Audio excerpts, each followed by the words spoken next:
안녕하십니까? 안녕하세요. 예, 반갑습니다.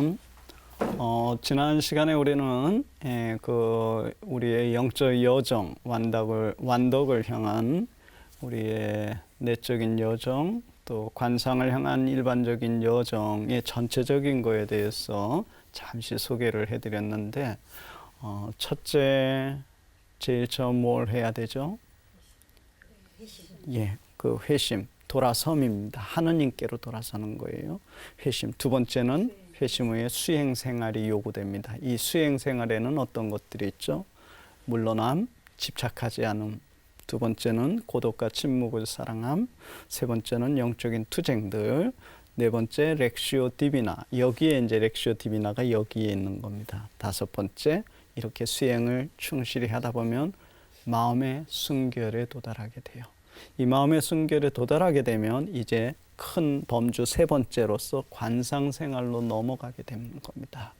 이것이 이제 우리 영적 여정의 전반적인 또 일반적인 그런 여정입니다.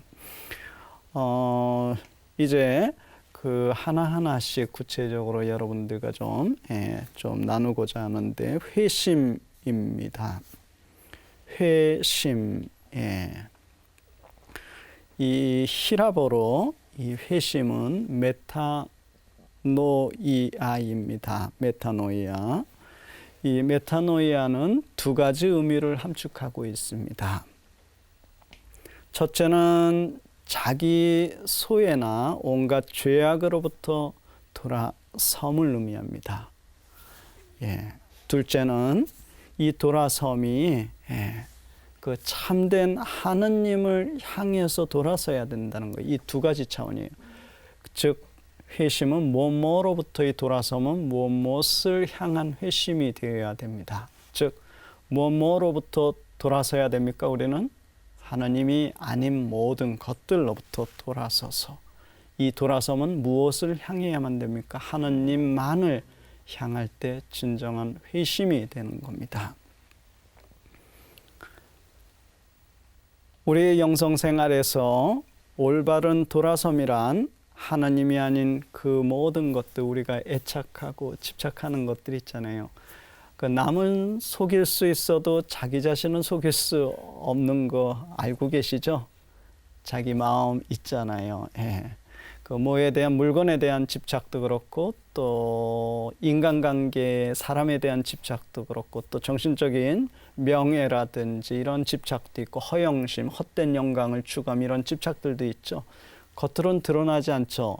이런 정신적인 이런 것들은. 그러나 자기는 알고 있어요. 그죠? 내가 지금 자유로운지 자유롭지 않은지는 본인은 속일 수가 없습니다. 그래서 이러한 것들로부터 진정 이렇게 자유로워져야 됩니다. 그 떠나야 되는 거죠. 집착으로부터. 또 이러한 떠남은, 돌아섬은 하느님만을 향할 때 진정한 의미를 갖게 됩니다. 우리는 성경에서 이러한 극적인 회심을 하였던 많은 분들을 기억하실 겁니다.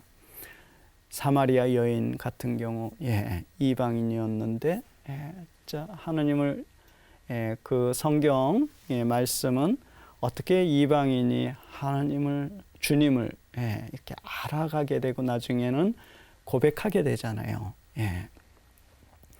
또 세리였던 자케오의 경우도, 비록 세리였지만 뉘우침이 있었고 돌아섬이 있었죠. 또 바오로 사도, 아주 극적인 그 이야기를 우리는 바오로 사도의 예를 통해서 접할 수가 있습니다.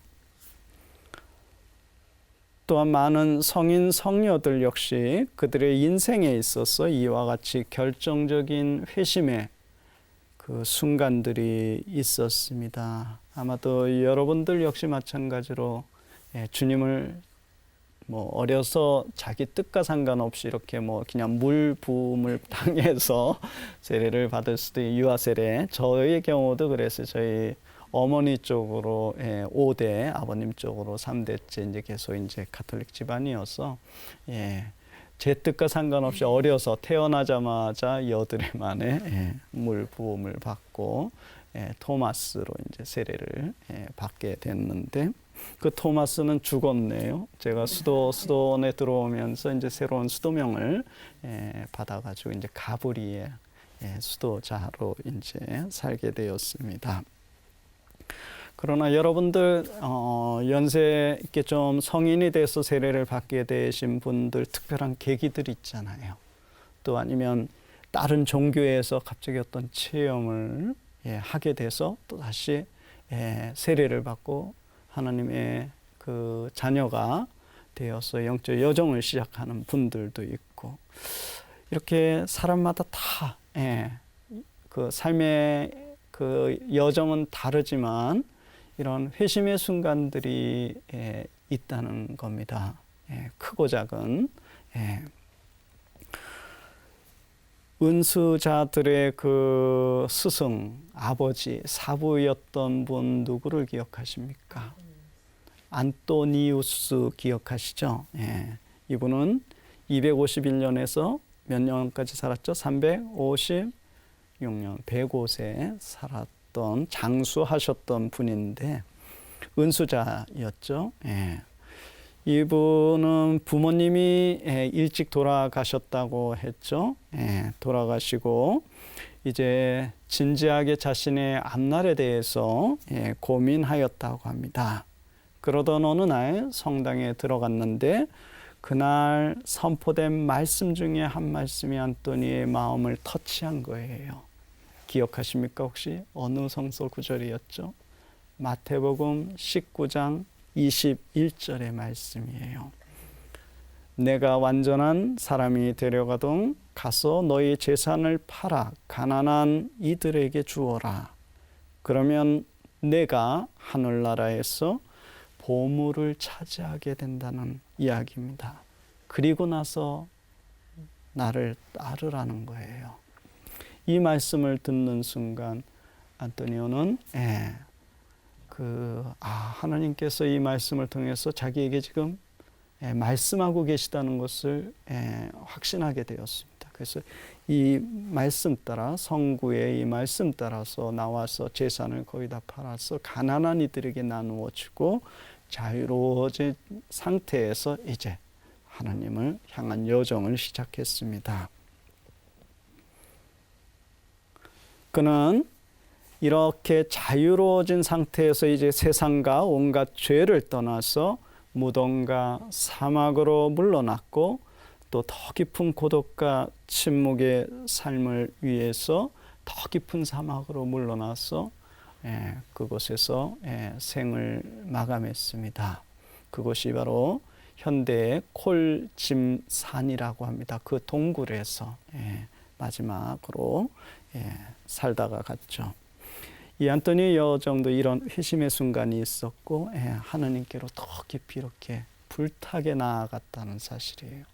그가 살아생전에 이분의 명성 때문에 많은 기적들을 일으켰고 많은 치유 사건들도 있고 예언도 있었고 이러한 이분의 명성 때문에 벌써 그 산 동굴의 그 밑에는 많은 제자들이 이분의 가르침을 따르기 위해서 벌써 수도 생활하고 있었어요. 그 공동체가 바로 고대에서부터 현대까지 오고 있는 성 안토니오 수도원 저기 보이죠?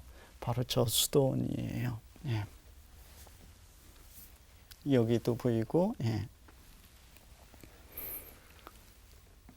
다음은 그 회수도 생활을 창시했던 분 기억하십니까? 회수도 생활, 공동체 생활, 공동수도 생활 빠코미우스. 이분은 292년에서 346년까지 사셨는데 이분에게도 극적인 회심의 순간이 있었습니다. 안토니우스는 가톨릭 집안에서 태어났어요. 그리고 어려서 그 문헌에 보면은 되게 이렇게 수줍어 했다고 합니다. 저도 이렇게 되게 수줍음을 많이 타는데, 되게 그랬는데, 이렇게 회심 후에 완전히 하나님의 사람이 돼서 불타게 그렇게 하나님께로 나아갔죠. 바코미우스는 이교인 집안에서 태어났습니다. 가톨릭 신자가 아니었어요. 이분은 젊은 나이에 그 로마와 그 로마에서 이제 전쟁을, 그 당시는 이집트는 다 로마의 속국이었습니다. 로마가 다 점령해가지고 고대 지중해 연안 다 로마가 다 지배했죠, 통치했죠. 우리 옛날에 일제 시대 때 일제가 우리나라 침략해서 우리나라를 점령하고, 그렇게 또 전쟁이 일어나면 어떻게 됐어요? 징병했죠. 젊은이들을 이렇게 징집해가지고 어디로 보내요? 총알바지로 이렇게 최전선으로 그 징용이라든지 학생들, 학도병들 다 그렇게 했었죠. 마찬가지로 로마가 전쟁을 일으키고선 젊은이들이 필요하니까 자기 통치하에 있던 그 지배, 그 점령지에 있던 모든 젊은이들을 다 징집해 가는데 거기에 끌려가고 있었어요, 바코미우스가. 그런데 이 배를 타고 이제 쭉 나일강을 타고 남부로 그러니까 어딜까요? 나일강을 타고 내려오고 있는데, 그 테베라는 곳에서 이제 밤이 돼가지고 하룻밤을 머물게 되는데, 거기에서 바로 그 특별한 체험을 하게 됩니다. 바로 이 순간 때문에 바코미우스가 하느님의 사람으로 회심 후에 나아가게 된 거예요. 그리스도인들이 이들에게 와가지고 아무런 조건 없이 먹을 걸 나눠주고 사랑을 나눠준 거예요. 그 모습을 보고선 이방인이었던 바코미우스는 큰 감동을 받게 됩니다. 저들은 대체 누구인가 하고 동료에게 물었더니 저들은 바로 그리스도인들이라고 동료가 이야기해 줬습니다. 그래서 밤새 바코미우스는 그날 밤 밤새 기도했다고 합니다. 내가 모르는 저들의 신이시여, 당신이 나를 여기에서 해방시켜주면, 자유의 몸이 되게 한다면은 내가 남은 삶은 당신과 사람들을 위해서 봉헌의 삶을 살겠노라고.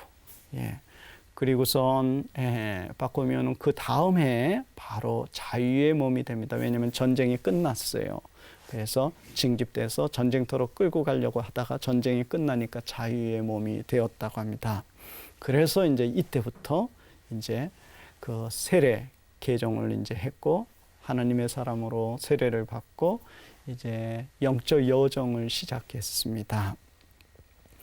여러분들도 그런 체험이 있을지 모르겠는데, 저의 경우도 아주 절박했던 그런 상황에 이 바코미우스가 느꼈던 그것을 저도 느꼈습니다. 경험을.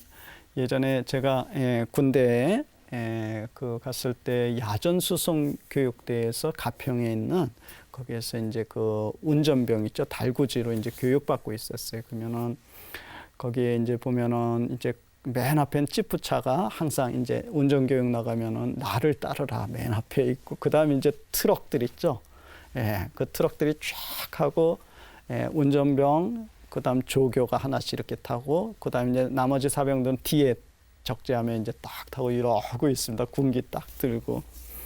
제가 맨 뒤에 있었는데 이렇게 딱 이러고 있었어요, 적재하면. 근데 춘천가도 그쪽에 이렇게 차가 외길이었거든요. 그래서 추월해서 그걸 가야 되는데 차들이 오니까 이 차들이 추월을 못 하는 거예요. 그래서 계속 따라가다가 틈만 나면 이제 추월하려고.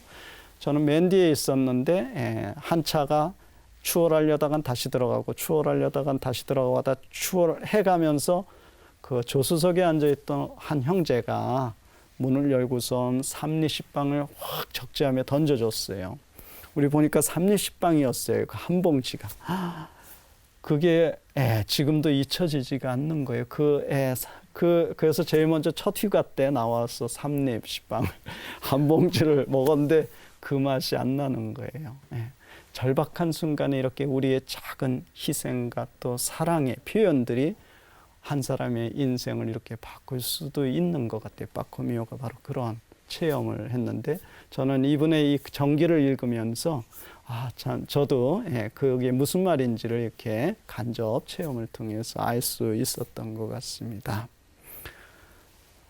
아무튼 바코미오가 이렇게 하느님께 돌아서고선 나머지 삶은 온전히 하느님의 사람으로 이렇게 변모되어 갔습니다. 예, 오늘 강의는 여기까지 하겠습니다. 예, 감사합니다. 감사합니다.